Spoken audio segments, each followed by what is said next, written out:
सभेला उपस्थित असणारे आपले बाळासाहेब तावरे, केशवराव बापू, पुरुषोत्तम दादा, प्रशांत काटे, सचिन सातव, पोपटराव गावडे, सुनील पवार, तानाजीराव देवकाते व्हाईस चेअरमन, तसंच संभाजीराव होळकर,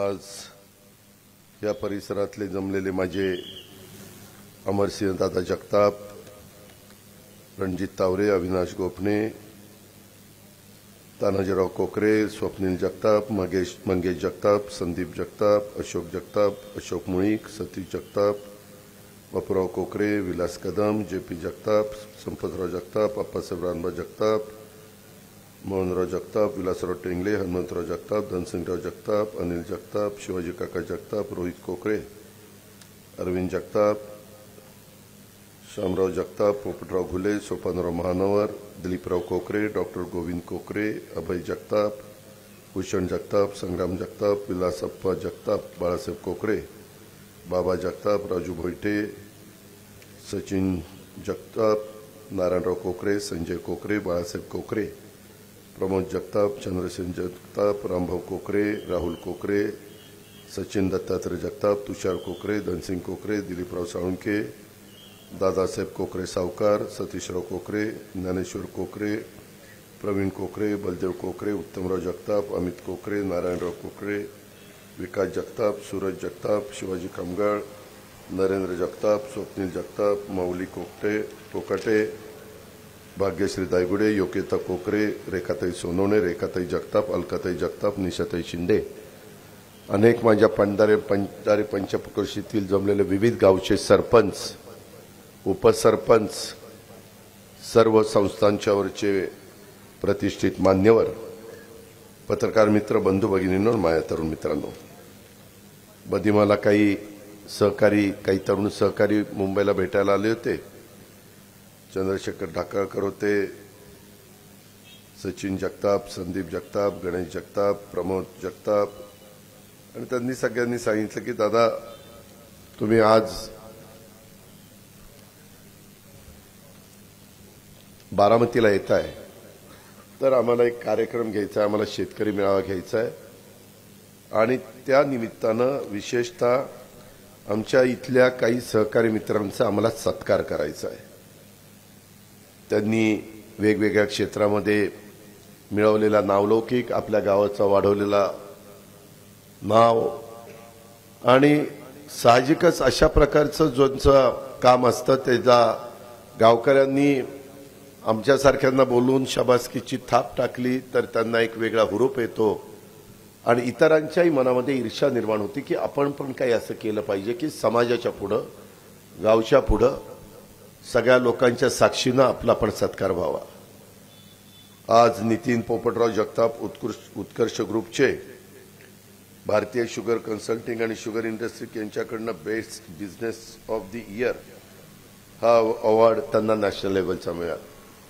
नितीनचं माझी तशी फार जुनेच ओळख, जुने संबंध, कारण मी पण नितीनला अनेक वेगवेगळ्या प्रकारची कामं, विद्याप्रतिष्ठानची असतील, काही शुगर फॅक्टरीची असतील, काही कॉपरेटिव्ह शुगर फॅक्टरीची असतील, अशा वेगवेगळ्या मार्केट कमिटी बारामतीचं असेल, अशी वेगवेगळी कामं त्याने त्याच्या मेरिटवर घेतली. मी काही हे केलं नाही. आम्ही ज्यावेळेस टेंडर काढतो, कधी काम आदित्य तावरेला जातं, कधी काम करण वाघोलीकरांना जातं, कधी नितीनला जातं, कधी त्या उद्धव गावडेला जातं, कधी बबलू खत्रीला जातं, कधी आमच्या प्रमोद जगताप साहेबाच्या वाडीचा त्याला जातं, कधी अनिल जगताप आपला बारामतीतला, असे खूप जणांची मी नावं घेऊ शकतो आणि ते त्या पद्धतीनं कामं करत असतात. स्पर्धा होत असते. परवा पण मी एक टेंडर काढलेलं होतं तर त्याच्यामध्ये शेवटी 28% बिलोनी ते टेंडर गेलं. चालत असतं पण कार्यकर्ता आपला तयार होत असतो आणि त्याच्यातनं खूप काही नितीननी शिकण्याचा प्रयत्न केलाय, नितीननी त्याच्यामध्ये नाव कमवण्याचा प्रयत्न केलाय, शेती चांगली करण्याचा प्रयत्न केलाय. मध्ये त्यांनी एक भूमिपूजन केलं होतं माझ्या शुभ हस्ते, परंतु नंतर कोरोना वगैरेचा काळ आल्यामुळे ते जरा थांबलं. नाहीतर त्याच्या डोक्यामध्ये इथं शेतीची घेतली, आपला पूल खिंड ओलांडल्यानंतर तिथं डाव्या बाजूला, पलीकडच्या बाजूला लोकांना जायला रस्ता पण नव्हता पण तिथं त्याला सांगून जरा रस्ता वगैरे करून दिला, कारण फॉरेस्टमधनं लोक जाय करत होती. आणि त्याच्यामुळे त्याला आपण एक सत्कार करून त्याच्या पुढच्या वाटचालीच्या करता पण शुभेच्छा दिलेल्या आहेत. डॉक्टर राधे प्रदीप खलाटे MD आपल्या पंढारे गावातला पहिला MD.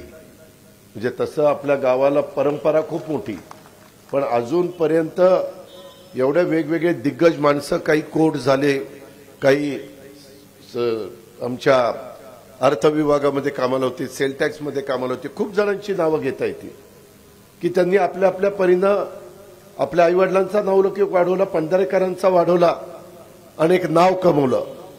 परंतु अनेक डॉक्टर झाले, अनेक इंजिनियर झाले, अनेक CA झाले, परंतु कुणी वकील झाले, पण कुणी अशा पद्धतीनं MD झालेलं नव्हतं. त्याचे वडील डॉक्टर प्रदीप खलाटे यांचे आपल्या सगळ्यांचे जिव्हाळ्याचे संबंध, पण त्यांनी आपल्या मुलावर पण त्या आई वडिलांनी चांगले संस्कार केले, पती पत्नींनी प्रदीप खलाटे, आणि राधेला चांगल्या पद्धतीनं घडवण्याचं काम, संस्कार करण्याचं काम केलं. आणि त्याच्यातनं हा आपला सुपुत्र पंढऱ्याचा MD पर्यंत पोचलात. असंच त्यांनी चांगल्या पद्धतीनं पुढे काम करत राहावं आणि समाजाची सेवा त्याच्या हातून चांगली, गोरगरिबांना अतिशय नाममात्र दरामध्ये त्यांना उपचार करावेत. ज्यांची परिस्थिती चांगली आहे त्याच्याकडनं जास्त घेतलं तरी मला काही वाटणार नाही, पण गरीबाला मात्र त्यांनी निश्चितपणे मदत करावी, अशा प्रकारची अपेक्षा पण मी राधेकडनं व्यक्त करतो. त्याचंही मी कौतुक करतो, अभिनंदन करतो. कुमार अनंतराव लोखंडे आपलं MPSC मध्ये कनिष्ठ अभियंता म्हणून सार्वजनिक विभागामध्ये त्याला नोकरी लागलेली आहे. आता मोठ्या प्रमाणावर नोकर भरती आमची राज्य सरकारच्या विविध खात्याची चाललेली आहे. आणि त्याला मी सत्कार करताना सांगितलं, बाबा लगेच काही बदलीला येऊ नको, कारण म्हणलं जिथं पोस्टिंग, तू यंग आहे, तरुण आहे, तब्येत पण त्याची चांगली आहे, आणि तू जिथं पोस्टिंग होईल तिथं जा आणि तिथला अनुभव घे आणि असाच पुढे मोठा हो, उच्च पदापर्यंत PWDच्या त्याने तिथं पोचावं, अशाही प्रकारच्या शुभेच्छा व्यक्तिशा माझ्या वतीनं आपल्या सर्वांच्या वतीनं मी त्याला देतो.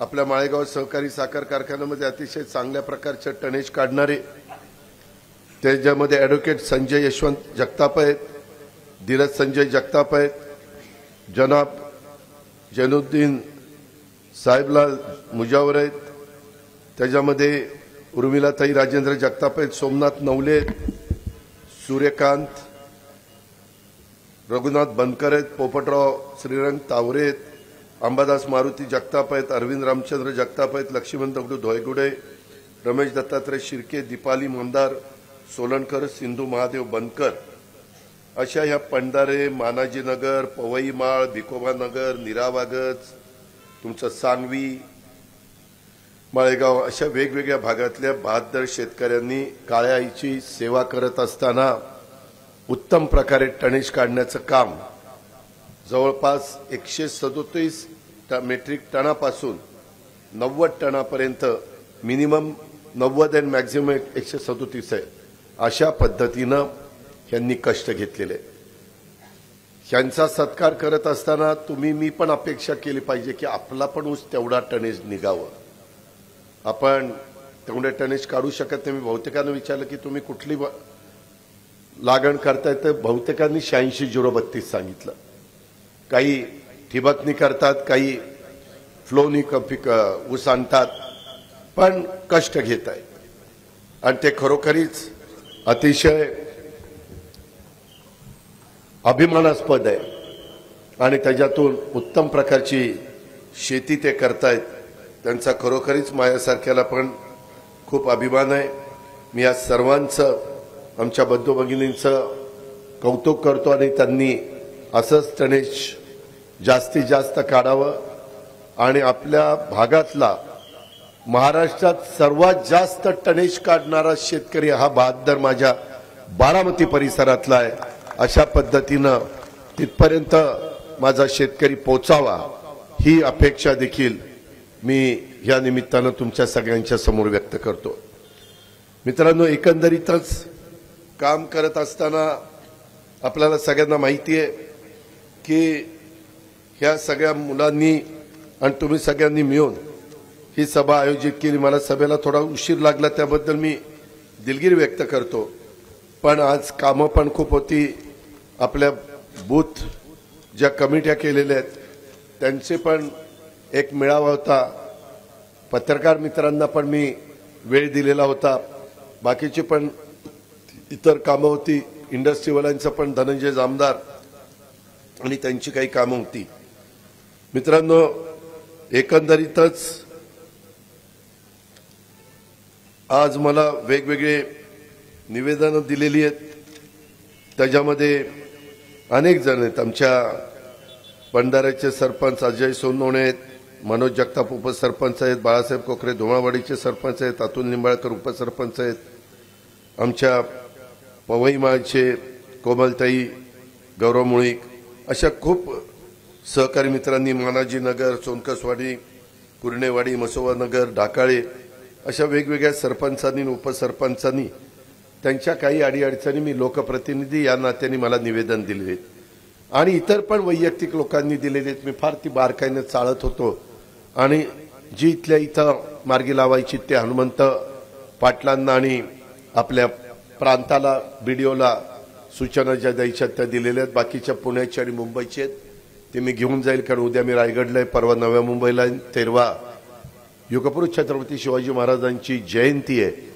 शिवनेरीला आम्ही सगळेजण सकाळी तिथं नतमस्तक होण्याच्या करता, अभिवादन करण्याच्या करता, जिथं महाराजांचा जन्म झाला तिथं आम्ही जाणार आहोत, मुख्यमंत्री, उपमुख्यमंत्री आणि बाकीचे सगळे आम्ही।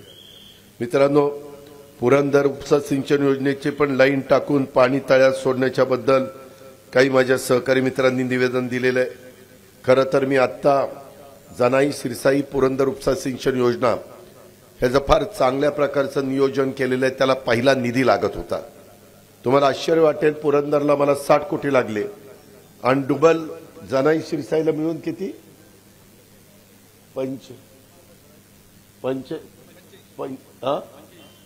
त्या दोन्हीचं का सगळे मिळून जनाई सिरसाईचे मिळून 85, पण त्याच्यामध्ये आम्ही सोलर पॅनलवर तिथं लागणारी वीज तयार करतोय आणि त्याच्यातनं लाईट बिल येऊ नये, पाणीपट्टी वगैरे काय असेल ती देता यावी। पाणीपट्टीच्या निमित्तानं पण बांधवांनो, मी शेतकरी बंधू भगिनींनो सांगू इच्छितो की आपल्या इथं साधारण माझ्या माहितीप्रमाणे 10 पट दर वाढले होते, बरोबर ना, परंतु ते पुन्हा पूर्वपदावर 1 पटवर आणले, पहिल्या पदावर। तुमच्या भागातला लोकप्रतिनिधी मंत्रिमंडळामध्ये असताना काय करू शकतो? तुम्हाला बऱ्याच जणांना प्रश्न पडलेला असेल की बाबा अजित पवारांनी मध्ये राजकीय भूमिका जुलैमध्ये घेण्याचं काय कारण आहे, ते अनेकदा मी विशद केलेलं आहे, पण आपण सरकारमध्ये असल्यामुळं आपली जनाई सिरसाई पुरंदर ह्या योजनेला आपण निधी आणू शकलो, मंजूर करू शकलो। आता त्याची कामं सुरू होतील, त्याच्या पाईपलाईन काही ठिकाणी बदलायच्यात, पंप बदलायचे, त्याच्या संदर्भामध्ये मोटारी बदलायच्यात, आपल्या नाझऱ्यापासून खाली सोनगावपर्यंत ते केटीवेअर आपण अतिशय चांगल्या पद्धतीनं नवीन टेक्निकचा वापर करून ते चांगला करण्याचा निर्णय घेतलाय। त्याला जवळपास 90-100 कोटी रुपये लागतात। मित्रांनो, 90-100 कोटी म्हणतात कशाला? आपण सरकारमध्ये असतं तर कुठे आपल्याला दिले असते, सरकारमध्ये नसते तर कुठे आपल्याला दिले असते। आज ह्या जनाई सिरसाईच्या बद्दल पण मध्ये काहींनी उपोषण केले, त्यांच्या मागण्या रास्त होत्या, त्यांना तो अधिकार आहे, परंतु त्याच्यातून मी मीटिंग घेतली आणि सगळे प्रश्न मार्गी लावण्याचं काम त्या बाबतीमध्ये केलं। ते पण सगळे माझ्याकडे आलेले होते आणि सतत अधिकाऱ्यांना घेऊन ज्याचा उल्लेख केशवराव जगतापांनी आपल्या भाषणामध्ये केला की बाबा लोकांची कामं करणं, एवढा एकमेव ध्यास डोळ्यासमोर ठेवून मी सातत्याने सकाळी 6 वाजल्यापासून रात्री उशिरापर्यंत काम करण्याचा प्रयत्न करत असतो। एकच ध्यास, आपल्या बारामतीचा सर्वांगीण विकास व्हावा, आपल्या पुणे जिल्ह्याचा सर्वांगीण विकास व्हावा, वेगवेगळ्या भागातले प्रश्न सुटावेत, वेगवेगळ्या भागातल्या अडचणी दूर करता याव्यात, वेगवेगळे पूल, आता काही काही ठिकाणी तर अजून पूल राहून गेलेले होते, परंतु कधी पाऊस जास्त पडला तर अडचण यायची, ते पण आपण रुंद करतोय. आता सगळा रस्ता मी 4 पदरी पार निरेपर्यंत नेणार आहे. काही ठिकाणी झालाय, काही ठिकाणी नाही झाला. पण माझी तुम्हाला विनंती आहे, तुम्ही खूप ठिकाणी डिवायडर करता, डिवायडर म्हणजे मधला डिवायडर ब्रेक करता. मी आता माळेगावातून आलो, 7 का 8 ठिकाणी ब्रेक केलाय. मग त्या डिवायडरचा उपयोग काय? आणि मग ऍक्सिडेंट होतात. मग पुन्हा मला निवेदन, दादा ऍक्सिडेंट झाला. आणि मग तुम्हाला आठवत असेल बाबांनो, मी भिगवण रोड केला. मी अनेकदा सांगितलं, माझ्या स्वतःच्या सहयोग सोसायटीला वळणार तिथं ब्रेक होता, तो देखील मी काढला. कारण सुरुवात आपल्यापासून केली तर लोक म्हणतील की बाबा सारखा सगळ्याला सारखा न्याय देतो. तसं आपल्या बाबतीमध्ये होत नाही. आणि माळेगावमध्ये पण खूप ठिकाणी ब्रेक दिलाय. पुढे आल्यानंतर पुढे पण अनेक ठिकाणी ब्रेक दिलाय.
अशा पद्धतीनं हे ब्रेक काही ठिकाणी आता येताना त्या नंदन पशुखाद्याला पण आहे, पोलीस स्टेशनच्या तिथं पण आहे, पुढं आलं की लगेच एसटी स्टँडकडे आहे.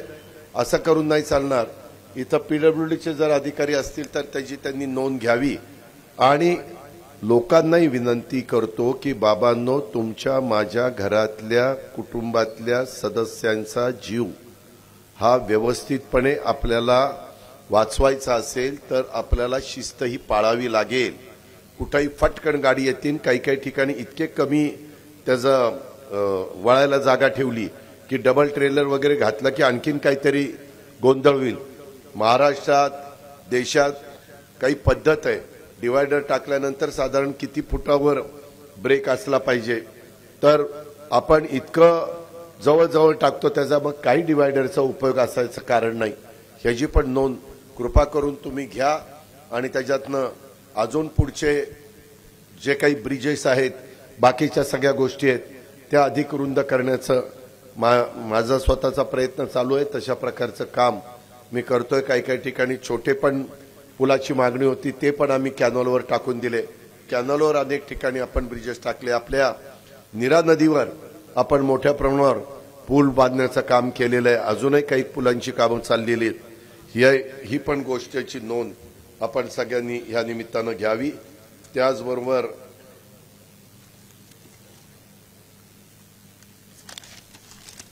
मला मगाशी एकाने निवेदन दिलं की दादा, पंढारे सोमकासवाडी 39 एकर जमीन चोरीला गेली आहे. त्यात प्रांत अधिकारी, पोलीस अधिकारी यांना कोण दम देत आहे याचा खुलासा करावा. कारण याची पंढरे गावात दबक्या आवाजात चर्चा सुरू आहे, तरी आपण याचा खुलासा करावा. मित्रांनो, ह्याबद्दल मी प्रांताशी बोललो. ही जमीन भूदानची जमीन आहे. तुम्हाला आठवत असेल, फार पूर्वी जुन्या लोकांना आठवत असेल, विनोबा भाव्यांना मोठ्या प्रमाणावर अशा प्रकारच्या जमिनी महाराष्ट्रामध्ये देण्यात आल्या, ज्यात भूदान. तर ती जमीन आहे. ही जमीन पुण्यातील भूदान समितीनं एका कुटुंबास वाटप केली. त्या विरोधात काही लोक उच्च न्यायालयात रिट पिटिशन दाखल केलेले आहे. शासनाच्या वतीने सुद्धा आपण या वाटपाच्या विरोधात शपथपत्र दाखल केले आहे. सद्यस्थितीत उच्च न्यायालयात प्रकरण न्याय प्रविष्ट असल्याने फेरफार रद्द करण्याची कारवाई केलेली नाही, असं मला प्रांतांनी, महसूल खात्याच्या अधिकाऱ्यांनी सांगितलेलं आहे. ह्याची नोंद घ्या. कधी कधी एकच बाजू ऐकता, दुसरी बाजू ऐकत नाही. कोर्टाच्या मध्ये जर एखादी मॅटर चालू असेल तर तो किती कुणीही मोठा असला छोटा असला तर सगळ्याला न्याय सारखा, ही संविधान बाबासाहेबांनी आंबेडकर साहेबांनी आपल्याला दिलेलं आहे आणि घटना त्यांनीच आपल्याला दिलेली आहे, ह्याची पण नोंद आपण घ्यावी. महात्मा ज्योतिराव फुले शेतकरी कर्ज योजनेमध्ये काही लोक राहिलेत असं लोकांचं म्हणणं आहे. त्याच्यामध्ये आता पुन्हा दिलीप वळसे पाटलांच्याकडे सहकार खातं आहे.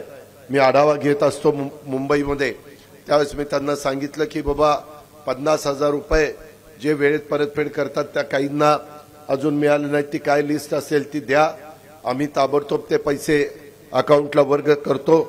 त्याचबरोबर महात्मा ज्योतिराव फुले शेतकरी कर्जमुक्ती योजना ही देखील आपण कुठली म्हणजे प्रोत्साहन योजनेचा लाभ कुणाला राहिला असेल आणि कागदपत्र व्यवस्थित असतील तर ते पण मी काम तुम्हाला त्या बाबतीमध्ये करून देतो.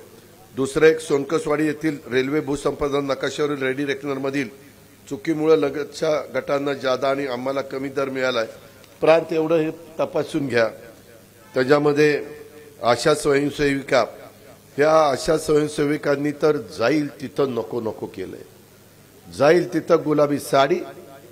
दादा ही घ्या निवेदन, मुख्यमंत्री उपमुख्यमंत्री आमदार मंत्री सगळ्यांना, अर्थात तो त्यांचा अधिकार आहे, लोकशाही पद्धतीनं त्यांना दिलेला आहे. पण मला त्यांना सांगायचं आहे की आम्हाला सरकार चालवत असताना मी 6 लाख कोटीचं बजेट देतो. बांधवांनो भगिनींनो, आज आपला पगारावर खर्च जवळपास 2.25 लाख कोटी आहे. 2.25 लाख कोटी. त्याच्यामध्ये पेन्शन आलं, त्याच्यामध्ये सगळ्या प्रकारचे पगार आले, हा एवढा खर्च आहे. आणि हे सगळं करत असताना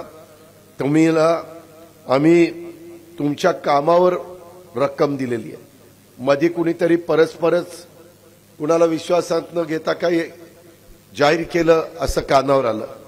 वास्तविक तुमच्या आशा स्वयंसेविका असतील, गटप्रवर्तक असतील, त्याच्यामध्ये पूर्वी देण्यात येणारी काही रक्कम, मोबदल्यात काही वाढ, गटप्रवर्तकांना वेगळी आणि इकडे वेगळी, ह्याच्याबद्दल आमची मुख्यमंत्र्यांची सगळ्यांशी चर्चा झाली. आम्हाला सगळं राज्य चालवायचं असतं. आम्ही तुमचा ज्यावेळेस विचार करतो त्यावेळेस आम्हाला ग्रामपंचायतीच्या संगणक ऑपरेटरचा पण विचार करावा लागतो. आम्हाला अंगणवाडीमध्ये काम करणारी कार्यकर्ती मदतनीस तिचाही विचार करावा लागतो. कोतवालांचा विचार करावा लागतो, पोलीस पाटलांचा विचार करावा लागतो, बचत गटाच्या क्लस्टर कोऑर्डिनेटर ज्या असतात त्यांचा विचार करावा लागतो, CRP ताई असतात त्यांचा विचार करावा लागतो. एवढी मोठी ती यादी आहे आणि हे सगळं करत असताना डेव्हलपमेंट पण झाली पाहिजे. आम्ही तुम्हाला वाढ करण्याच्या विरोधात आहे असं अजिबात नाही. मध्ये अंगणवाडींच्या भगिनींच्या बरोबर पण आम्ही चर्चा केली.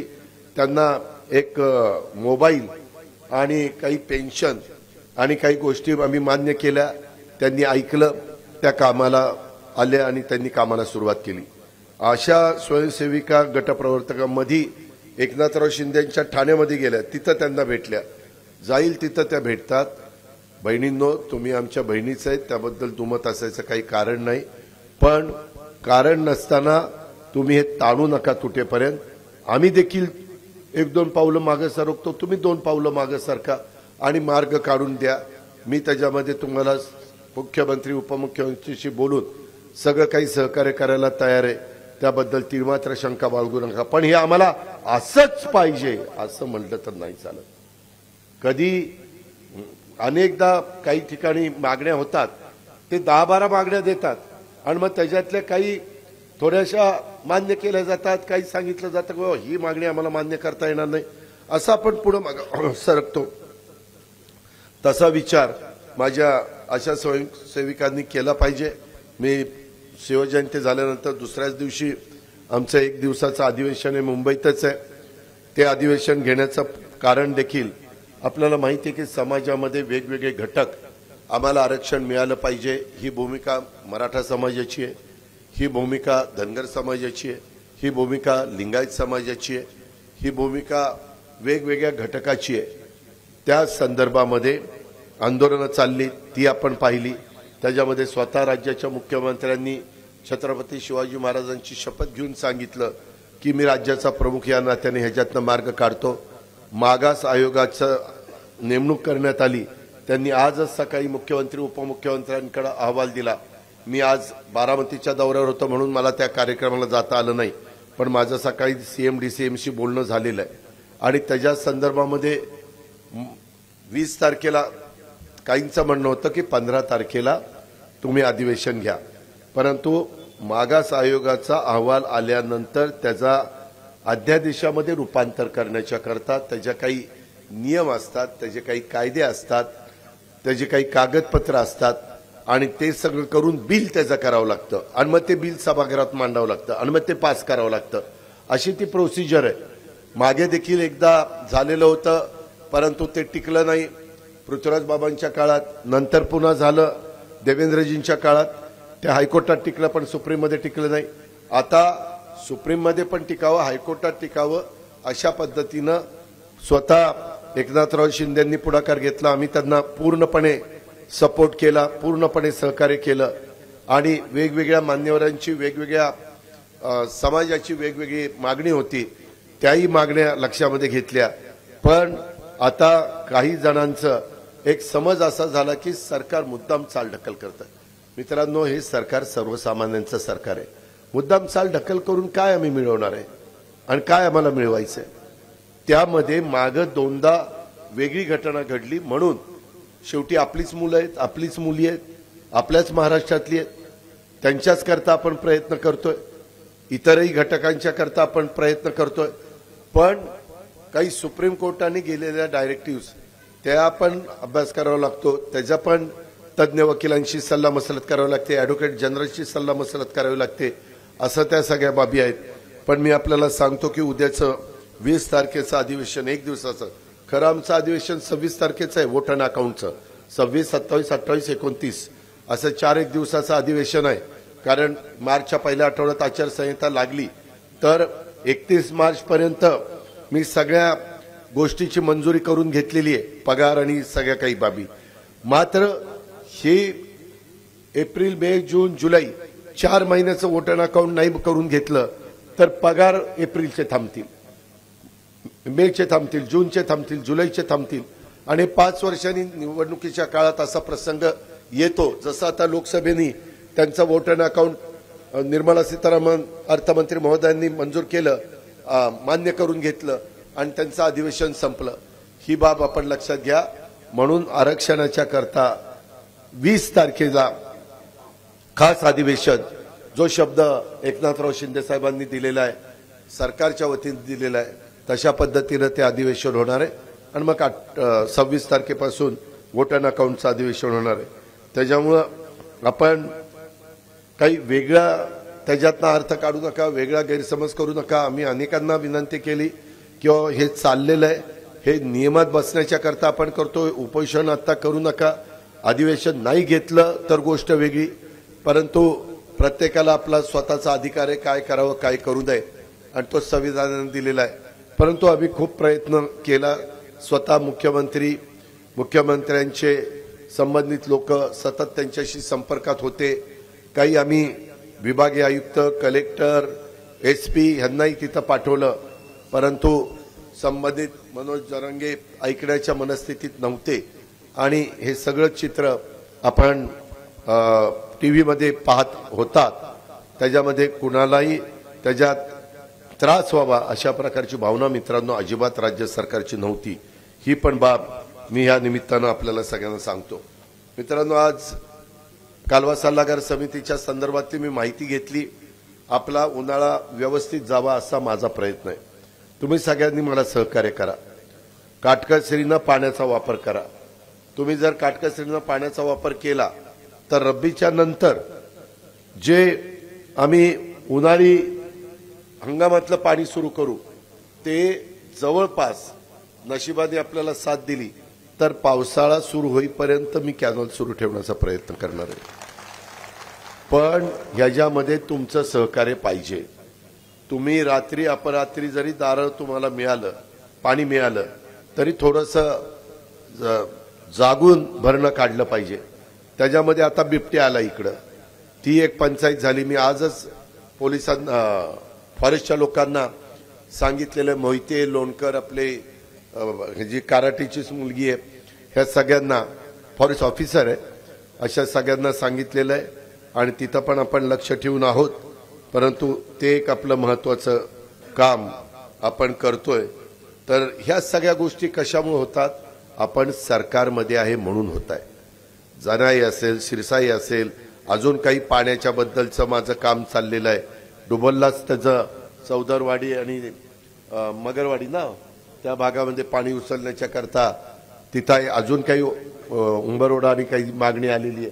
ह्या पद्धतीनं माझा प्रयत्न चाललेला आहे. आणि मित्रांनो, मी तुम्हाला कधी फसवणार नाही. जोपर्यंत तुम्ही मला पाठीशी आहात, तुम्ही मला निवडून देता, तोपर्यंत मी अजिबात बारामतीकरांना आणि महाराष्ट्राला पण काही फसवणारा माणूस नाहीये. मी तसा शब्दाचा पक्का आहे आणि कामाचा माणूस आहे. ही गोष्ट लक्षामध्ये ठेवा. अलीकडच्या काळामध्ये सोमेश्वर कारखाना, माळेगाव कारखाना मधल्या काळामध्ये राष्ट्रवादी काँग्रेस पक्षाने एक हे घेतलेलं होतं, संपर्क दौरा. तर त्याच्यामध्ये बऱ्याचशा गावात काही माझा कुर्णेवाडीचे पण सहकारी भेटले की दादा आम्हाला प्रतिनिधित्व मिळालं नाही. मी त्यांच्याशी बोललो, केशवरावांशी बोललो, शिरसनाचे भेटले, अशा वेगवेगळ्या गावातले लोक भेटले. काहींना गावामध्ये नोकरी मिळालेली आहे परंतु ज्याला पाहिजे त्याला मिळाली नाही, अशा काही तक्रारी आहेत. मी तुम्हाला अतिशय नम्रतापूर्वक सांगतो, चेअरमन, माजी चेअरमन सगळ्यांच्या साक्षीने सांगतो, जे काही राहिलेलं असेल ते 100% मी त्याच्यातनं मार्ग काढून देतो. तुम्ही माझ्यावर विश्वास ठेवा. मी उगीच वाऱ्यावर गप्पा मारतो असं समजू नका. उद्याच्याला तुम्ही म्हणाला हे लोकसभेला घेईल मतं आणि नंतर सोडल वाऱ्यावर. नाही, लोकसभा झाल्यावर विधानसभा आहे, त्याच्यामुळं तसं मी करणार नाही. आणि त्याच्यातून आम्ही काही मार्ग समोर ठेवलेला आहे. ही पण बाब आपण सगळ्यांनी लक्षामध्ये घ्यावी. आणि ही जी काही चर्चा काही काही ठिकाणी झालंय, मी नाही म्हणत नाही, परंतु ते दुरुस्त कसं करायचं, काही गोष्ट झाल्यावर त्याच्यातनं मार्ग कसा काढायचा, ही पण बाब महत्वाची असते आणि त्या पद्धतीनं आपण करू. सोमेश्वर सहकारी साखर कारखान्याचे पण चेअरमन इथं आहेत. यंदा काय झालं मित्रांनो, साखर कारखाने सुरू होत असताना एक तर कारखाने उशिरा सुरू झाले. पहिल्यांदा आपण सुरू करण्याचा प्रयत्न केला परंतु यंदा ऊस कमी आहे असं साखर कारखाना संघाने आम्हाला सांगितलं आणि त्याच्यामुळं 15 ऑक्टोबरला कारखाने सुरू करायला परवानगी देऊ नका. हे सगळ्या साखर कारखान्याचा संघ आहे आणि त्याच्यावर जी बॉडी आहे त्यांनी आम्हाला सांगितलं. आम्ही मान्य केलं परंतु कारखाने सुरू जवळपास दिवाळीनंतरच झाले. काहींनी 1 नोव्हेंबरला केले परंतु काहींना पुढं कारखाने गेले. म्हणजे कोल्हापूर वगैरे परिसरामध्ये जरा आंदोलन चाललेली होती, त्याच्यामुळं त्यांनी माळेगाव सोमेश्वरचे राजू शेट्टी शेतकरी संघटनेचे नेते त्यांनी उदाहरणं दिली की ते एफआरपी पेक्षा कसा भाव जास्त देतात आणि तुम्ही का नाही. आपल्यापेक्षा तिथली रिकव्हरी 1 ते 1.5% जास्त, म्हणजे साखर 10 ते 15 किलो जास्त, पण तिथली परिस्थिती वेगळी. आणि आपण ते कारखाने आता सुरू केले. आमचा सगळ्यांचा अंदाज चुकला, कुणालाच खरं वाटलं नाही. साखर आयुक्तालयाचा अंदाज चुकला. मित्रांनो, 2015-16ला आपलं प्रति एकरी टनेज हे 32 टन होतं, 16-17ला साधारण 29 टन होतं, 17-18ला 37 टन होतं, 18-19ला 35 टन होतं, 19-20ला 30 टन होतं, 20-21ला 40 टन होतं, 21-22ला 37 टन होतं, 22-23ला 36 टन होतं. हे असे आकडे. आणि यावेळेसचा आतापर्यंतचा टनेज आहे 47 टन एकरी. आता तुम्ही बघा, आत्ताच सत्कार केला बहादरांचा, त्याच्यामुळं हे बहादर लोक पण टनेज चांगलं काढतात. मला असं वाटलं होतं यंदा पाऊस काळ कमी झालेला आहे, धरणांची परिस्थिती दरवर्षीसारखी नाही. आत्ता उजनी -10%. गेल्या वर्षी उजनी आत्ता 60 का 65% होतं. ही परिस्थिती आहे. आणि पाऊस काळ जेवढा पडायला पाहिजे तेवढा पडला नाही, हा सगळ्यांनी अनुभव घेतला. तरी देखील टनेज, शेतकऱ्यांना वेळेमध्ये पाणी मिळालं, शेतकऱ्यांनी आहे त्या पाण्याचा विनियोग नीट केला. त्याच्यामध्ये आता नवीन नवीन गोष्टी, लिक्विड युरिया मिळतो, लिक्विड खतं मिळतात. त्याच्यामुळं पूर्वी आपण 19, 10, 26 अशा प्रकारची खतं बांधणीला टाकून द्यायचो, ती बऱ्याचदा पाण्यातच पडायची. आता ठिबकनी डायरेक्ट पाण्यातनं खतं देतात. ह्या सगळ्या गोष्टीमध्ये बदल झाला. पूर्वी आपण सर्रास पाचट जाळायचो, आता शिवाजीराव आपण पाचट जाळत नाही. जेपी आपण पाचट आता गाडतो कुट्टी करून.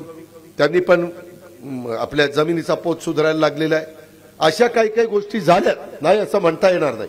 आणि लोकांना पण 2 पैसे मिळतात म्हणल्यानंतर लोकही जास्त लक्ष द्यायला लागलेत. कोण ढेंचा करून गाडतोय, कोण ताक करून गाडतोय. ह्या सगळ्यामुळे ही परिस्थिती आहे. मी आता सोमेश्वर कारखान्याच्या चेअरमनला सांगितलं 1 टन देखील गेटकेन घेऊ नका. त्यांनी पूर्ण गेटकेन बंद केलेला आहे. माळेगावला मात्र तसं नाही. माळेगावला काही प्रमाणामध्ये गेटकेन घेतल्याशिवाय त्या बाबतीमध्ये चालणार नाही, कारण माळेगावचं कार्यक्षेत्र फार थोडं आहे. मग गेटकेन नाही घेतला तर आपला कारखाना लवकर बंद होईल. लवकर बंद झाला तर टनेज कमी होईल. टनेज कमी झालं तर कोजन कमी होईल. कोजन कमी असताना मळी कमी होईल. मळी कमी झाली तर इथे अल्कोहोल कमी होईल, आरएस कमी होईल, ईएन कमी होईल. हे असं ते सगळे चक्र आहे. काही जण वेगळ्या पद्धतीनं आंदोलनाची भाषा करतात आणि वेगळ्या मध्ये आपले हे पण म्हणजे वाहतूकदार पण त्यांनी पण काही भूमिका मांडली. तो त्यांचा अधिकार आहे, मी त्याच्याबद्दल काही बोलणार नाही. परंतु प्रत्येकाचं दुखणं. मध्ये आपले तोडणी वाहतूक करणारे बैलगाड्यावाले त्यांनी संप केला होता. तिथं वाढ देताना किती टक्के दिली? 34%. आजपर्यंत एवढी दिली नाही. आणि ते मला तर इतका राग येतोय वाढ देतात त्याचा, कारण ती वाढ कारखान्याचं नुकसान होत नाही, शेतकऱ्यांच्या एफआरपी मधनं ती वाढ कट करतात. आप्पासाहेब, ते तुमच्या आलेल्या उसातनं तोडणी वाहतूक ही सगळी वजा होते. त्याच्यामुळं 34% वाढ झाली. त्याच्यामध्ये कारखाना डायरेक्ट सभासदाला सांगतो की तुझा ऊस आणायला वाहतुकीचा खर्च इतका आला, तोडणीचा खर्च इतका आला, इतके कट. त्याचाही फटका बसतो, तोही आपल्याला बसता कामा नये. अशा सगळ्या गोष्टी आहेत. तर मित्रांनो, तुम्ही मला 30-32 वर्ष ह्या सगळ्या बाबीमध्ये आमदार म्हणून निवडून दिलेला असल्यामुळं मी पण त्याच्यात अभ्यास करत गेलो, मी पण अनुभव करत गेलो. मगाशी केशवरावांनी सांगितलं तसं माझी पण पोल्ट्री, डेअरी, ऊसाची शेती, फळबागा अशा प्रकारचे मला पण शेतीची आवड आहे. परंतु आता ही जबाबदारी टाकल्यावर आपल्याला तिथं तेवढा वेळ देता येत नाही. नाहीतर मी देखील यांनी कसे बक्षीस मिळवली तसं माझलाही बक्षीस मिळालं असतं जर मी राजकारणात नसतो तर. काय उठलं की सकाळी 6ला उठायची सवय, उठून रानात बसल्यानंतर का रानाचं कामच झालं असतं की. तसं शेवटी जिथं कष्ट आपण घेतो तेच कष्ट माझ्या व्यवसायात मी घेतले असते तर मलाही त्याचा फायदा झाला असता. ठीक आहे, एकट्याचा फायदा करण्याच्या पेक्षा अख्ख्या समाजाचा फायदा करणं केव्हाही फायद्याचं असतं. आणि त्याच्याकरताच आपल्याला आईबाप जन्माला घालतात आणि तशा पद्धतीनं मी पुढे जाण्याचा प्रयत्न करतोय. खूप काही बाबी त्याच्यामध्ये बाबांनो आहेत. हे सगळं करत असताना मला तुम्हाला आवर्जून सांगायचंय की एकंदरीतच आजची राजकीय परिस्थिती वेगळी आहे. मध्ये तुम्हाला सगळ्यांना माहिती आहे की निवडणूक आयोगाच्या निकाल हा 10 दिवसापूर्वी म्हणजे 6 फेब्रुवारी लागला. निवडणूक आयोगाने राष्ट्रवादी काँग्रेस पक्ष आणि पक्षाचं चिन्ह, पक्षाचा झेंडा हा आम्ही लोकांनी घेतलेली भूमिका योग्य आहे असं समजून लोकप्रतिनिधी आमच्या बरोबर जास्त आहे, संघटनेतले अध्यक्ष आमच्या बरोबर जास्त आहे, हे अशा सगळं तपासून ऍफिडेव्हिट करून घेऊन तिथं काही लाख ऍफिडेव्हिट आपले राष्ट्रवादी काँग्रेस पक्षाचे आपल्या वतीनं लोकांनी तिथं दिले, काही लाख. आणि त्याच्यानंतर सगळं ऐकून घेऊन निवडणूक आयोगाने महत्वपूर्ण निकाल दिला. त्यांनी निकाल दिल्यावर ज्यांना हे मिळालं नाही त्यांच्यातल्या काहींनी म्हणले ह्यांनी पक्ष चोरला. आम्ही कशाला पक्ष चोरतो? आम्ही काही चोऱ्या घालणारी माणसं आहेत, आम्ही दरोडे घालणारी माणसं आहेत. शेवटी हा पक्ष सगळ्यांनी मिळून काढला. आम्ही खारीचा वाटा त्यावेळेस उचलला ना, परंतु भुजबळ साहेब, संगमा, तारिक अनवर, पदमसिंह पाटील, विजयसिंह मोहिते पाटील, मधुकर पिचड ह्या अनेकांनी त्याच्यामध्ये जीव ओतून काम केलं.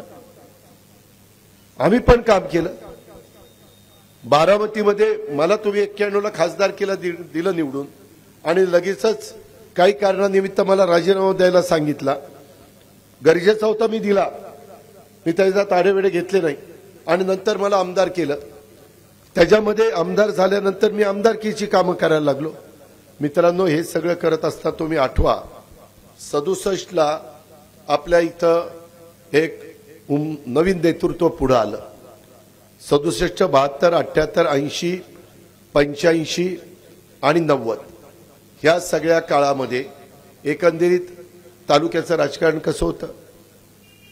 आम्ही लोक पण मगाशी ते म्हणाले खरेदी विक्री संघ दूध संघामध्ये बसायला लागला तेव्हा मी तरुणांना एकत्र केलं पार पश्चिम भागापासून सगळीकडच्या, आणि नंतर आपल्या जागा 1 लाखाच्या मताधिक्यांनी निवडून यायला लागल्या. 67ला 17,000, 72ला 34,000, 78ला 18,000. मोरे साहेब उभे होते, आपलेच जावई, हनुमानवाडीचे जावई, कोकरे जगन्नाथराव कोकरे साहेबांचे जावई, अलकाताईंचे मिस्टर. आणि त्यावेळेस सासरे प्रचार करत होते जावयाच्या विरोधात. हे आम्ही लहान होतो पण आम्ही डोळ्यांनी बघितलं, हे आपण विसरू शकत नाही. पण त्यावेळेस 18,000 जनता पक्षाची लाट होती. पुन्हा 78, 80ला माझ्या माहितीप्रमाणे साधारण मला वाटतं चोपडे साहेब 80ला होते का? नाही 84ला शहाजीराव काकडे होते. 80ला 25,000 चोपडे साहेब पडले, मारुतराव धोंडेबा चोपडे. हा, इंदिरा गांधी आल्या होत्या, राईट. तर आणि बुवासाहेब गाड्यांच्या गाडीत बसल्या होत्या. ती TC कॉलेजला सभा झालेली होती. अँबॅसेडर गाडी, मला नंबर पण पाठ होता, आता जरा विसरलो. शिवाजी गाडे माझा क्लासमेट होता, त्यांनी मला सांगितलेलं होतं. पण त्याच्यानंतर हे किती 85, 90ला मग आम्ही 87ला सुरुवात केली. आमची एकट्याची फुशारकी नाही. प्रकाशराव, ह्याच्यामध्ये तुमच्या सगळ्यांचं योगदान आहे बाळासाहेब, मी नाकारू शकत नाही. धनवान, अशोकराव, माझं म्हणजे तुमचा पण हातभार. परंतु आपण वाद घालण्याच्या पेक्षा आजूबाजूच्या तालुक्यात वाद घालून हे होतं, विकास कामावर परिणाम होतो. आपण सगळ्यांनी एकजूट करू आणि त्या बाबतीमध्ये पुढे जाऊ, असं करून आपण ते केलं. कधी आपल्या ताब्यामध्ये सोमेश्वर सहकारी साखर कारखाना नव्हता. 92ला सोमेश्वर सहकारी साखर कारखाना पहिल्यांदा आपण ताब्यामध्ये घेतला. तेव्हापासून त्या कारखान्याची प्रगती होत होत होत होत कारखाना इथपर्यंत आलेला. अर्थात त्यावेळेसच्या अनेक चेअरमनचं त्याला योगदान आहे. वसंत काका असतील किंवा आमचे पुरुषोत्तम दादा असतील, राजवर्धन असतील, शहाजी काका असतील, सगळ्याचा मी उल्लेख त्या बाबतीमध्ये करील. भगत बापू असतील, नथू अण्णा असतील, बऱ्याच जणांचा उल्लेख करता येईल. त्यामध्ये ह्या सगळ्यांचं योगदान होतं म्हणून तिथं व्यवस्थित चाललं. माळेगावला 2दा झटका तुम्ही मला दिला, परंतु आम्ही सहन केला. माळेगाव आहे, कुठं काय करता, पण आम्ही तो सहन केला आणि पुढे आपण गेलो. आम्ही कधी जरी तसं झालं तर मी बँकेत डायरेक्टर होतो, पण मी बँकेत कधी अडचणी येऊन दिल्या नाही. मित्रांनो, त्यावेळेस आपल्या जिल्हा परिषद आपल्या ताब्यामध्ये नव्हती. तुम्हाला आठवत असेल, रमेश ढमाले अध्यक्ष वगैरे झालेले होते. नंतर मात्र राष्ट्रवादीची जिल्हा परिषद आपण आणली. सातत्याने राष्ट्रवादीची जिल्हा परिषद आपण ठेवली. आपण सगळ्यांनी जास्तीत जास्त जागा जिल्ह्यातनं निवडून आणल्या. जिल्ह्यातनं मागच्या विधानसभेला मी जवळपास 10 ते आमदार राष्ट्रवादीचे आणि 2 आमदार संजय जगताप आणि थोपटे संग्रामजी यांना आपण निवडून आणलं. सतत त्याच्यामध्ये भर टाकण्याचं काम आपण केलं. त्याच्यामध्ये कधी आपल्या हातात जिल्हा बँक नव्हती. जुन्या लोकांनी सांगावं, एकदाच फक्त विठ्ठलराव दादा कोकरे निवडून गेलेले होते, व्हाईस चेअरमन झाले होते धनसिंगराव.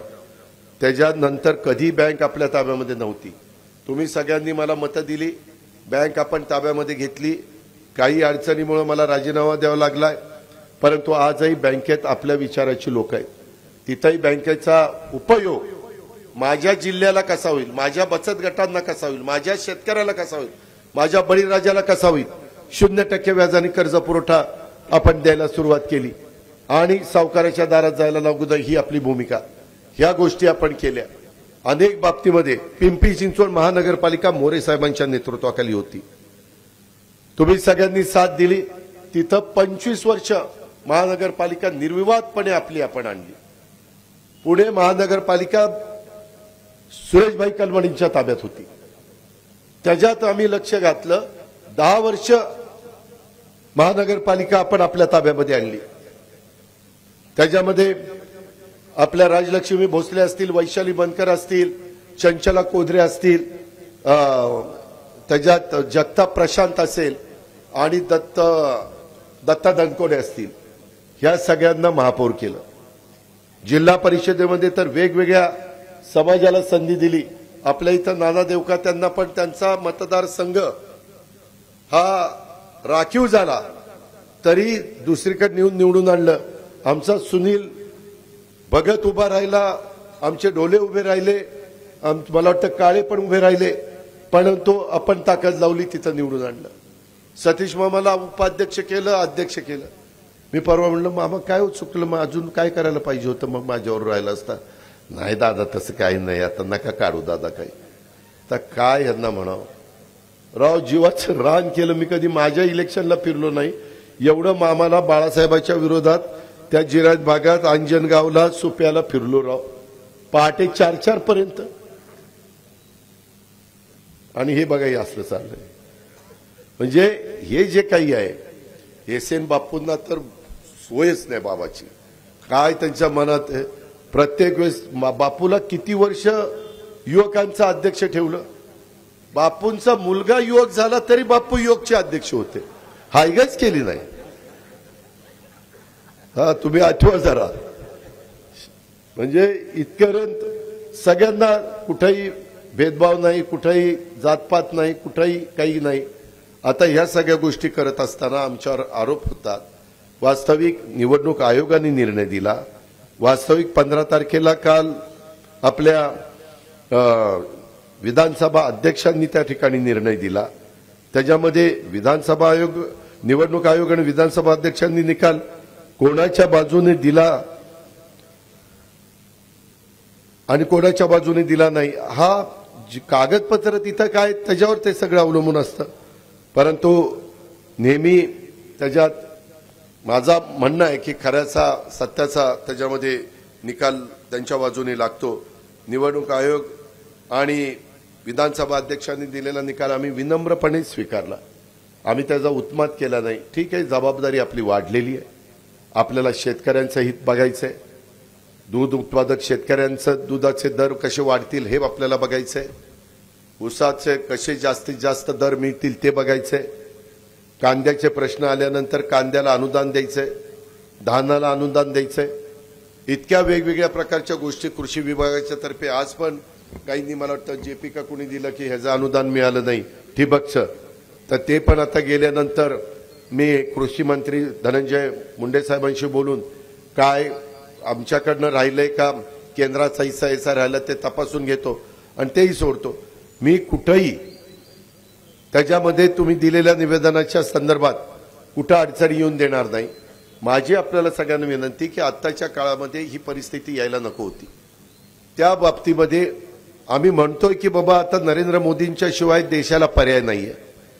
तुम्ही बघा ते कुठलं इंडिया का काहीतरी काढलं होतं, इंडियाच का इंडिया आघाडी, ती इंडिया आघाडीमध्ये केजरीवाल बाजूला गेला, पंजाबचे मुख्यमंत्री बाजूला मान गेले, ममता बॅनर्जी पश्चिम बंगालच्या बाजूला गेल्या, त्याच्या संदर्भामध्ये नितीश कुमार बाजूला गेले. नितीश कुमार तिकडनं सोडलं फार इकडंच ह्यांच्याबरोबर सरकार केलं. त्याच्यामध्ये अनेक लोक, मी किती नाव घेऊ, पारुगाव खूप नाव आहेत बाबा. आणि अजून तर पुढे दिवस जायचेत, अजून काय काय होईल सांगता येत नाही.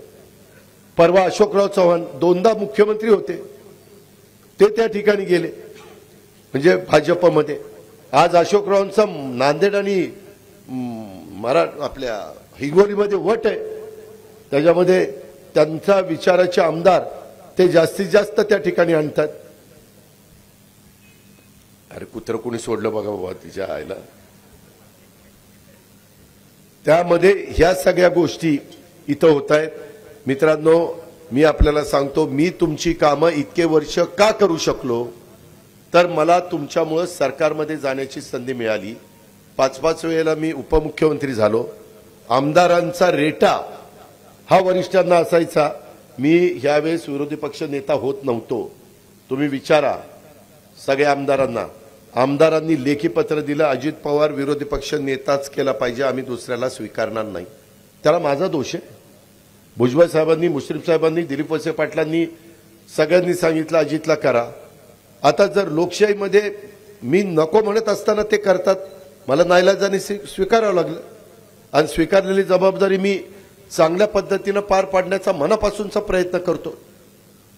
त्याच्यानंतर देखील मागं मला सांगितलं की आपल्याला भाजपबरोबर जायचं, पुन्हा काय झालं कोणाला माहिती. आता म्हणले त्यांना सोडायचं, आता शिवसेनेबरोबर जायचं. बरं म्हणलं शिवसेनेबरोबर. त्याच्यामध्ये तिथं गेल्यानंतर पण मी पहिल्या काळामध्ये मंत्रिमंडळात नव्हतो, परंतु पुन्हा आमदार म्हणले की अजित पवारला उपमुख्यमंत्री केलं. कारण मी आमदारांना सांभाळतो म्हणजे काय, त्यांची कामं करतो, त्यांनी आणलेले प्रश्न सोडवतो. त्याच्याकरता ते माझं स्वतःचं काम समजून मला अधिकारी रिस्पेक्ट देतात, मी अधिकाऱ्यांचा मान ठेवतो. मी अधिकाऱ्यांना वेडवाकडं बोलत नाही. अधिकाऱ्यांना योग्य पद्धतीनं त्यांचा मान सन्मान ठेवला आणि कामं करून घेण्याची पण हातोटी असावी लागते. उद्याच्याला तुमचा फोन गेला तर अधिकाऱ्याला तुमचा रिस्पेक्ट वाटला पाहिजे. फोन गेल्यावर अधिकाऱ्यांनी यायला ह्याचा फोन आला का तोडून टाकायचा, बंद करायचं, असलं नाही झालं पाहिजे. पण काही जण सत्ता असताना अशी मस्तीत वागतात की अधिकारी नंतर सत्ता त्याची गेली की अधिकारी त्याला चेंबरमध्ये देखील बोलवत नाही. अशी उदाहरणं मी स्वतः महाराष्ट्रात बघितलेली आहे, आणि त्याकरता मित्रांनो शेवटी सगळ्यांनी मिळून मिसळून काम करायचं असतं, ही समाजाची भूमिका असते आणि त्या भूमिकेतनं आम्ही पुढं गेलेलो आहोत. आणि उद्याच्या काळामध्ये आता महायुतीमध्ये कसे कसे जागा वाटप ते आम्ही राष्ट्रवादी काँग्रेस, शिवसेना आणि भाजप आणि मित्रपक्ष आठवले साहेब वगैरे आम्ही सगळे बसून त्या बाबतीमध्ये ठरवू. पण मी आपल्याला सगळ्यांना सांगतो की ह्यावेळेस नेहमीसारखी परिस्थिती नाहीये. काही जणांचा जीव वरिष्ठांवर राहणार. कामाचा माणूस म्हणलं तर माझ्यावर पण तुमचं प्रेम आहे. आता काय करायचं त्याच्या संदर्भामध्ये केंद्रातल्या योजना आणायच्या म्हटलं तर केंद्रामध्ये केंद्राच्या विचाराचा खासदार निवडून गेला पाहिजे. जर खासदार विरोधी पक्षाचा निवडून गेला तर काही काम करू शकत नाही. भाषण करू शकतो, खोटं नाही सांगत, पण विकासाचं काम जसं आम्ही 1 वर्ष, तुम्ही काही पदाधिकाऱ्यांना विचारा, 1 वर्ष आपली सत्ता नव्हती, आता जून ते जुलै 1 वर्ष, त्यावेळेस बऱ्याचशा अडचणी यायच्या, अनेक कामाचा गती मंदावलेली होती. बऱ्याचदा तुम्ही सगळेजण निवेदन द्यायचा, मी प्रयत्न करायचो, परंतु अडचणी यायच्या. शेवटी प्रत्येकाचा काळ असतो, त्या काळातच कामं होतात आणि त्याच्यामुळे ही कामं करायची म्हटलं तर माझं तुम्हाला स्पष्ट मत आहे की आता एकंदरीत मी सकाळी पण सांगितलं, अलीकडं साधारण आमच्या वरिष्ठ यांचा घरामध्ये थोडंसं रिस्पेक्ट असल्यामुळं उद्या मी उभ्या केलेल्या उमेदवाराला मी आणि माझ्या घरातली 2-4 लोक सोडली तर कुणी त्यांचा प्रचार करणार नाही. सगळी माझा परिवार माझ्या उलटा प्रचार करणार आहे. आता माझा परिवार हा सगळा आहे. त्यांनी उलटा प्रचार केला म्हणजे मी आज 30-32 वर्ष घास घासली. एक हनुमंतराव तुम्ही असल्यावर बाकी कोणाची गरजच नाही. एवढा भारदस्त माणूस माझ्या मागे उभा राहिल्यावर काय कुणाच्या बाला बी घाबरतोय. मित्रांनो, गमतीचा भाग जाऊ द्या, परंतु एकंदरीत ही परिस्थिती आहे. काही जण भावनिक करण्याचा प्रयत्न करतील, काही जण आणखीन काही सांगतील. मी आपल्याला सांगतो की मला बारामतीकरांनी मी उभ्या केलेल्या उमेदवाराला निवडून द्यावं लागेल, कारण आज ह्या राष्ट्रवादी काँग्रेस पक्षाचं राष्ट्रीय पातळीवर नेतृत्व मी करतोय. राज्यामध्ये देखील आज मी त्याच्यामध्ये पुढाकार घेतोय. भुजबळ साहेब आहेत, सुनील तटकरे आहेत, प्रफुल्ल पटेल आहेत, धनंजय मुंडे आहेत, दिलीप वळसे पाटील आहेत. त्याच्याबद्दल कुणाचं दुमत असल्याचं काही कारण नाही. बाबा आत्राम आहेत, संजय बनसोडे आहेत, आपले आदिती तटकरे आहेत, त्याच्यामध्ये अनेक मान्यवर आहेत. पण माझी तुम्हाला विनंती आहे की त्याच्यामध्ये शेवटी माझ्या विचाराचा खासदार हा चांगल्या मताधिक्याने, मी इंदापूरमध्ये पण जाणार, मी दौंडमध्ये पण जाणार, मुळशी बोरवेल्याला पण जाणार, पुरंदरला पण जाणार आणि काम होण्याच्या करता तुम्हाला उद्याच्याला मतदान करायचं का काम न होण्याच्या करता करायचं? आज तर कहर केला, चूक झाली त्यांची, माणसाकडनं चूक होती, परंतु आपला एक कार्यकर्ता आहे आणि त्याची आई वारली. त्यांनी सांगितलं तो कार्यकर्ताच वारला. मी सकाळी त्याला भेटून आलो. ते म्हणले राजेंद्र धगडेंच्या दुःखद निधनानिमित्तानं मी त्याला भेटायला गेले. असं नका करू, कारण 15-17 वर्ष आम्हीच सगळं कामं त्या ठिकाणी केलेली आहेत. आज 15-15, 17-17 वर्षात तुम्ही आलेख पुढे आणा की मी माझ्या 92 ते 2024 पर्यंत किती कामं केलेली आहेत. 91 ते 2024 मागच्या काळामध्ये किती कामं झाली. बारामतीचा कायापालट केव्हा झाला. बारामती खऱ्या अर्थाने विकासाच्या दृष्टीने घोडदौड केव्हा सुरू झाली. ह्या सगळ्याचा विचार तुम्ही त्या बाबतीमध्ये करा. मी अनेक परवानगी, आता परवा मी नर्सिंगची परवानगी आणली, त्याच्या आधी पण मी कृषी विकास प्रतिष्ठानच्या काही परवानगी आणून दिल्या.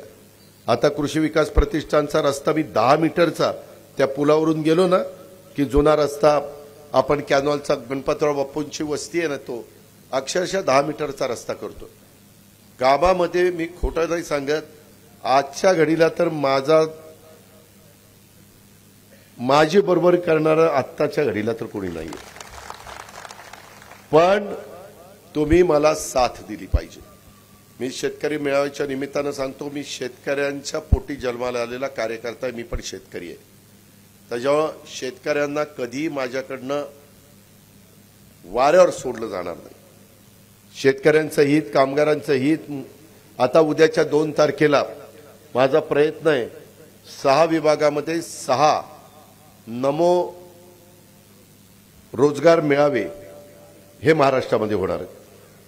विदर्भ, मराठवाडा, पश्चिम महाराष्ट्र, कोकण आणि उत्तर महाराष्ट्र.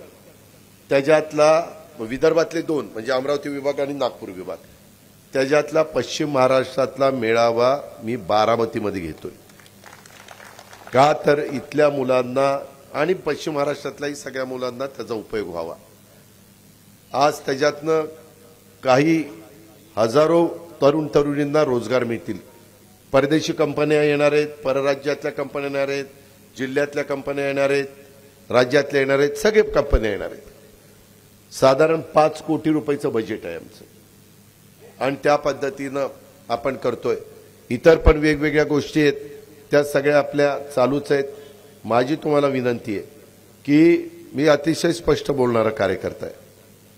मी मागेही पुरुषोत्तम दादाच्या इथं सांगितलेलं होतं एकदा सोमनाथ होळकरच्या कार्यालयामध्ये की तुम्ही माझ्या विचाराचं पॅनल निवडून द्या, मी तुमचं सोमेश्वर कारखाना कर्जमुक्त करून दाखवेल आणि भाव चांगला देईल. मी सांगितलं तसं केलं. अर्थात मला संचालक बोर्डाने सभासदांनी साथ दिली म्हणून मी केलं. एकटं दुकटं कुणी करू शकत नाही. आज बारामतीमध्ये कधीच असा इतिहास घडला नाही. बारामतीच्या आजपर्यंतच्या ज्यावेळेस आपल्या राज्याची निर्मिती झाली, निवडणुका सुरू झाल्या, तेव्हापासून आजपर्यंत की समोरच्याचं जेवढे उमेदवार होते त्यांचं सगळ्यांचं डिपॉझिट जप्त झालं. ते फक्त बारामतीकरच करू शकतात आणि त्याचा मला रास्त अभिमान आहे. त्याच्यामुळं बारामतीकरांचा ना कमीपणा होईल असं कृत्य माझ्याकडनं घडणार नाही. त्याच्यातून तुम्ही उद्याच्याला आम्ही उभा करू त्या खासदाराला विजयी केलं पाहिजे, तर मी पुढं विधानसभेला उभा राहील. मी खरंच तुम्हाला सांगतो. मी नाहीतर खुशाल, मी जर मला साथच देणार नसतील तर मला माझा प्रपंच पडलाय, मला माझे धंदे पडलेत, मी कशाला हे करतोय. थांबा ते मत इलेक्ट्रिक मशीन मध्ये दिसू दे वादा. त्याच्यामध्ये कुठल्याही परिस्थितीमध्ये हे तुम्हाला आता निर्णय घ्यायचा आहे. पंढरेकरांनो, पवईमाळच्या लोकांनो, मानाजीनगर असेल, माझा कुर्णेवाडी असेल, माझं सोनकसवाडी असेल, सगळ्या भागातल्या धुमाळवाडी असेल, विकोबा नगर असेल, सगळ्या पंचक्रोशीतल्या, की आपण काय करायचं. कारण मी इतकं जर काम करून तुम्ही कोणी जर तुम्हाला आता वेगवेगळे मान्यवर येतील, भावनिक बनवण्याचा प्रयत्न करतील, तुम्हाला भावनिक बनायचंय का तालुक्याचा चाललेल्या विकासाची गती अशीच चालू ठेवायची आणि पुढच्या पिढीचं भलं करायचंय? हे आपण मधी नीरा नदीला पाणी नव्हतं. केशवराव, तुम्ही मला कितीदा फोन केले रात्री. मी त्यांना म्हणलं की तुम्ही बोबाटा करू नका, मी बरोबर काय करायचं ते करतो. काही जण फार आंदोलन करायला निघाले. आता आंदोलन करून पाणी येणार आहे? मी म्हणलं की जरा सबुरीनं घ्या, मी करतो काय करायचं ते. आणि त्या पद्धतीनं तरी आत्ता घाडगेवाडीला जरा पाणी कमीच आहे. मला सकाळी घाडगेवाडीचे काही लोक भेटले. मित्रांनो, ह्या पद्धतीनं बारामती शहराचा सर्वांगीण विकास चालू ठेवायचा असेल, आपल्या बारामती ग्रामीण भागाचा कायापालटाची गती अशीच चालू ठेवायची असेल तर माझा दावा आहे, तुम्ही म्हणाल काय उर्मट सारखं बोलतो, माझ्याशिवाय तुम्हाला पर्याय नाही. पण तुम्ही जर ठरवलं की बाबा आता ह्याला बास झालं तर बास, आपलं काही म्हणणं नाही. पण परत तुम्ही किती सांगितलं तर मी हट्टी माणूस आहे. मी शब्दाचा पक्का आहे की माझ्या पद्धतीनं पुढच्या गोष्टी करणार. ही बाब सगळ्यांनी लक्षामध्ये घ्या. आणि आत्ताच्या काळामध्ये हे सगळं करत असताना बारामतीतला तालुक्यातल्या जिरायत भागाचा पाणी प्रश्न, जनाई शिरसाई पदमसिंह पाटील त्या खात्याचे मंत्री होते. मी त्यांच्या मागे लागून ते त्याच्यावर सह्या घेतल्या. त्याच्यामध्ये अक्षरशः त्यावेळेस पुरंदरची उपसा योजना तर मीच त्याला मंजुरी दिली. बारामतीमध्ये मेडिकल कॉलेज हे अलीकडच्या काळात आलं. बारामतीमध्ये परवा आयुर्वेदिक कॉलेज अलीकडच्या काळात आलं. काल बारामतीमध्ये शासकीय नर्सिंग महाविद्यालय हे पुण्यश्लोक अहिल्यादेवी होळकर बारामती शासकीय महाविद्यालयामध्ये आपण सुरू करतोय. त्याच्यामध्ये 2 दिवसापूर्वी जी 6 ठिकाणी शासकीय नर्सिंग महाविद्यालयांना परवानगी दिली गेली 14 फेब्रुवारीच्या मीटिंगमध्ये. मित्रांनो, तुमच्यामुळे मी उपमुख्यमंत्री होतो. कॅबिनेटला अर्थमंत्री म्हणून माझ्याकडे सहीला फाईल येते. त्याच्यामध्ये नावं बघायची, आपलं नाव नाही दिसलं की नाव टाकायचं, सही करायची, चाललं पुढं. ही त्याच्यातलं कसब आहे. त्यामुळे माझी तुम्हाला विनंती आहे की या सगळ्याचं आज नर्सिंग कॉलेजच्यासाठी 100 विद्यार्थिनींची संख्या असणार आहे. त्याला पॅरामेडिकल क्षेत्रात करिअर करू इच्छिणाऱ्या माझ्या मुलींना निश्चितपणे त्याचा फायदा होणार आहे. आणि त्याच्यातून एक चांगल्या प्रकारची रुग्णसेवा आता बारामतीमध्ये देखील एक म्हणजे आरोग्याचं हब झालेलं आहे. त्या पद्धतीनं मेडिकल हब झालेलं आहे. तर बारामती तालुक्याच्या सर्वांगीण विकासावर आपला भर आहे. आपलं एसटी स्टँड पण आपण बघितलंय. उद्याच्याला आपलं रेल्वे स्टेशन पण आपल्या विचाराचा खासदार आणा, मी असं रेल्वे स्टेशन करून टाकील की तुम्ही म्हणाले आयला ही काय केली यानं. म्हणजे मी नुसतं बोलत नाही, मी त्या ठिकाणी कृती करत असतो. पुढच्या आठवड्यामध्ये मी अर्थसंकल्पाच्या पण बद्दल बोललो. राज्याचं हित, सर्वसामान्यांचं हित, त्यांचं कल्याण हे आपल्या पक्षाची भूमिका आहे. शिवाजी महाराज, शाहू फुले आंबेडकर यांच्या विचारांनीच हा पक्ष मी जोपर्यंत तिथं अध्यक्ष आहे तोपर्यंत मी चालवणार आहे. मी कधीही भेदभाव करणारे नाही, जातीय सलोखा ठेवण्याचाच प्रयत्न करणार. कधी समाजामध्ये तेढ निर्माण होईल अशा प्रकारचं कृत्य हे आमच्याकडनं तर कधी होणारच नाही. परंतु इतर कोणी करण्याचा प्रयत्न करत असेल तर तो प्रयत्न आम्ही हाणून पाडू. मित्रांनो, आत्ताच येताना गाडीमध्ये मी बातमी ऐकत होतो, कुठंतरी दगडफेक झाली. तिकडे भास्करराव जाधवांनी उभाटाचे आमदार आहेत, त्यांनी काहीतरी भाषणात कुणाबद्दल तरी टीका टिप्पणी केली. मग निलेश राणेंनी तिथं आज सभा घेतली, तिथं काहीतरी झालं. अशा पद्धतीनं शिवराळ भाषा वापरून खालच्या पातळीवर जाऊन म्हणजे कमरेखालचे वार करून काही उपयोग नसतो. आपण ती बाब आजपर्यंत सांभाळलेली आहे. आजपर्यंत आपल्या सगळ्या संस्था आपल्या विचारांच्या मार्गदर्शनाखाली चाललेल्या होत्या, म्हणून आज त्या चांगल्या चाललेल्या आहेत. अजूनही त्याच्यामध्ये आपल्याला भर घालायची आहे. त्या संदर्भामध्ये या सगळ्या इंडिया आघाडीचा फुगा देखील फुटलेला आहे. त्याच्यामध्ये तेच खाजगीत म्हणतात की आता आमचं काही खरं नाहीये आणि अखिलेश यादवनी देखील उत्तर प्रदेशमध्ये त्यांनी सांगितलं की मी एवढ्याच जागा देईल, काँग्रेसला घ्यायच्या असेल तर घ्या, नाहीतर माझा मी स्वतंत्र लढणार. म्हणजे अखिलेशने ती भूमिका मांडली, नितीश कुमारने ती मांडली, फारुख अब्दुल्लाने ती मांडली, ममता बॅनर्जींनी ती मांडली, त्याच्या संदर्भातली केजरीवालनी ती मांडली, माननी ती मांडली. मान म्हणजे पंजाबचे मुख्यमंत्री. मायावतीचं म्हणजे कदाचित त्याही स्वतंत्र असतील. ही सगळी पार्श्वभूमी आहे. त्याच्याकरता आपल्या विचाराचा सत्ताधारी पक्षाला साथ देणारा खासदार हा उद्याच्या काळामध्ये निवडून गेला पाहिजे. देशाचा मोड हा आज तरी मोदींच्या बाजूनी आहे आणि मोदींच्या नेतृत्वाखाली देशाचा विकास होतोय.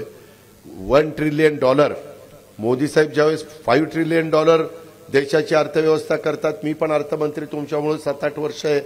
त्याच्यामुळे मला पण, मुख्यमंत्र्यांना पण आणि उपमुख्यमंत्र्यांना पण, आम्हाला तेही $5 ट्रिलियन अर्थव्यवस्था होईल त्यावेळेस आपली $1 ट्रिलियन अर्थव्यवस्था महाराष्ट्राची त्या ठिकाणी झाली पाहिजे.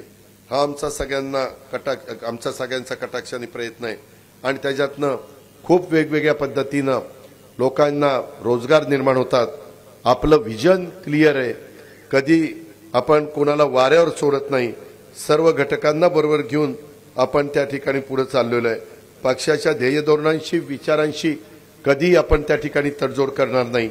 महाराष्ट्राचा विकास, पुणे जिल्ह्याचा विकास, बारामतीचा विकास हा आपला अजेंडा आहे.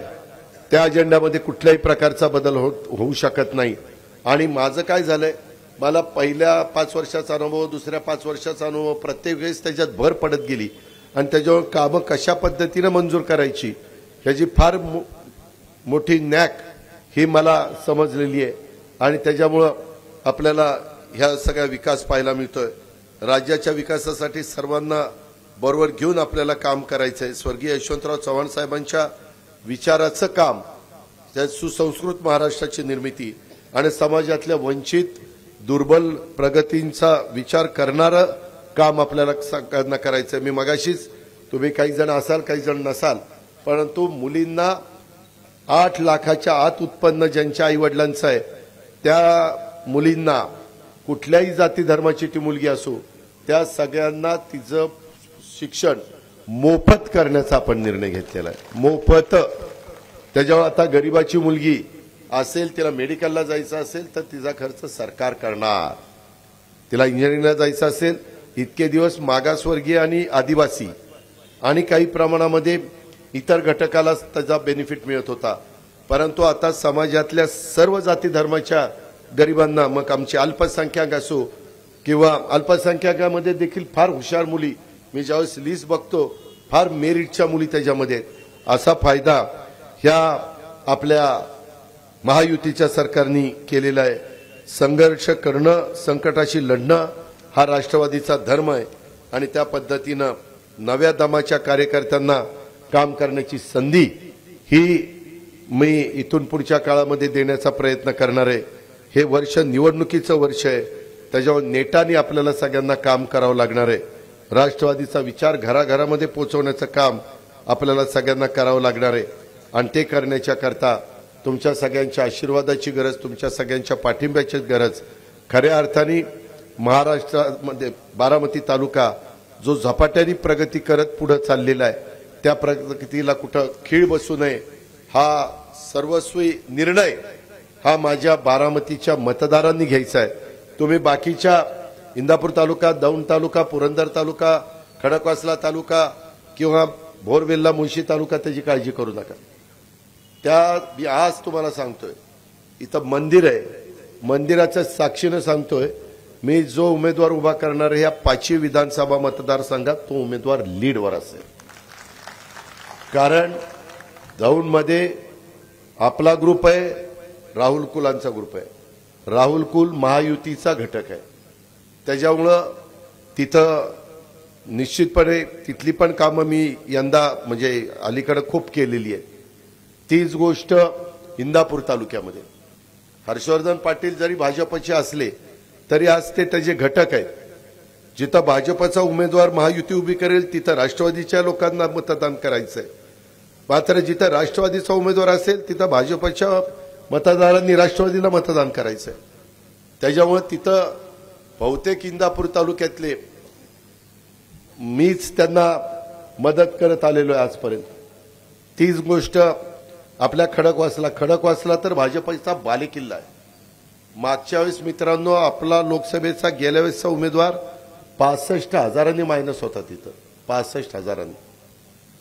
आज आम्ही सगळे एकत्र असल्यामुळं तिथंही परिस्थिती चांगली राहील.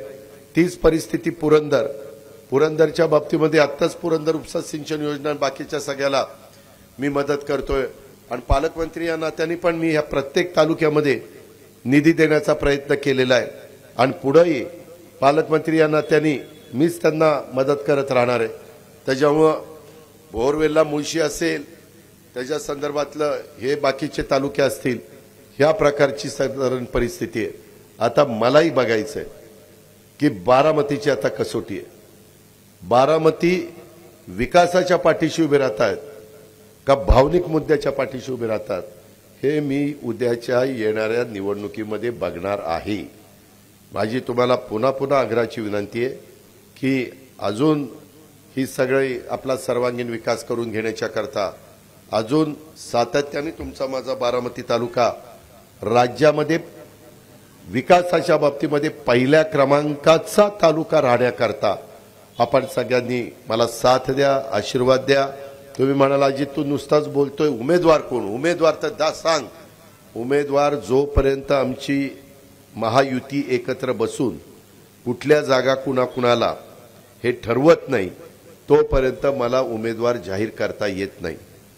शेवटी आपण ज्यावेळेस एकत्र काम करतो त्यावेळेस तसं बघितलं तर भाजपच्या अध्यक्षांनी पण चंद्रशेखर बावनकुळे साहेबांनी सांगितलं की बारामतीची जागा अजित पवार ठरवतील, तो उमेदवार तिथं असेल.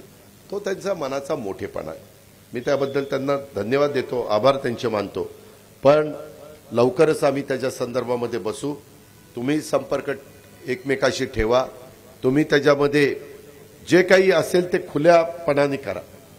ज्यांना माझ्याबरोबर राहायचंय त्यांनी खुलेपणाने बरोबर राहा. दबावाने कुणी बरोबर राहू नका. प्रेशर खाली कुणी बरोबर राहू नका. आता जसं संदीप गुजर, ते एस.एन. जगताप, ते सतीश मामा खोमणे, काटे वकील हे सगळेजण जसं तिकडच्या बाजूनी काम त्या ठिकाणी करतात. मला काही वाटत नाही, तो त्यांचा अधिकार आहे, त्यांचा विचार आहे, आपल्याला काय करायचं. पण पुढं कधीतरी त्यांना अजित पवारची गरज लागेल तेव्हा सांगतो कसं काय अजित पवार आहे ते. तेव्हा काही सोडणार नाही. तेव्हा कुणी यायचं नाही, नाही दादा जाऊ द्या, दादा जाऊ द्या, दादा जाऊ द्या. किंवा ते उद्या मला म्हणतील नाही तर दादा आमदारकीला तुम्ही ते तसलं मला नाही चालणार. मला ह्यावेळेस तुमच्याकडनं माझी आग्रहाची विनंती आहे. माझी तुम्हाला हेच सांगणे की आपल्याला एकंदरीत राज्यामध्ये राष्ट्रवादी काँग्रेस पक्षाची ताकद वाढवण्याच्या करता आणि एकंदरीतच मी तुम्हाला मगाशी बोललो नाही परंतु मी राष्ट्रीय अध्यक्ष झालो. मी आहे ना, घरातलाच आहे ना. वरिष्ठ म्हणत होते की सुप्रियाला अध्यक्ष करा. सुप्रियाला केलं काय ना अजित झाला काय? एकच आहे ना. जर तुम्ही घर एक समजता तर मी अनंतराव पवारांच्या पोटी आलो म्हणून मला अध्यक्ष धोको का? आता कुणाच्या पोटी कुणी यायचं काय माझ्या हातात आहे. त्याच्यामुळं हे जे काही चाललंय त्यामध्ये जरी माझ्या बाकीच्या परिवारांनी मला एकटं पाडलं तरी बारामतीकरांनी मात्र मला एकटं पाडू नये एवढीच विनंती करतो आणि आपले सगळ्यांची रजा घेतो. जय हिंद, जय महाराष्ट्र. एबीपी माझा, उघडा डोळे बघा नीट.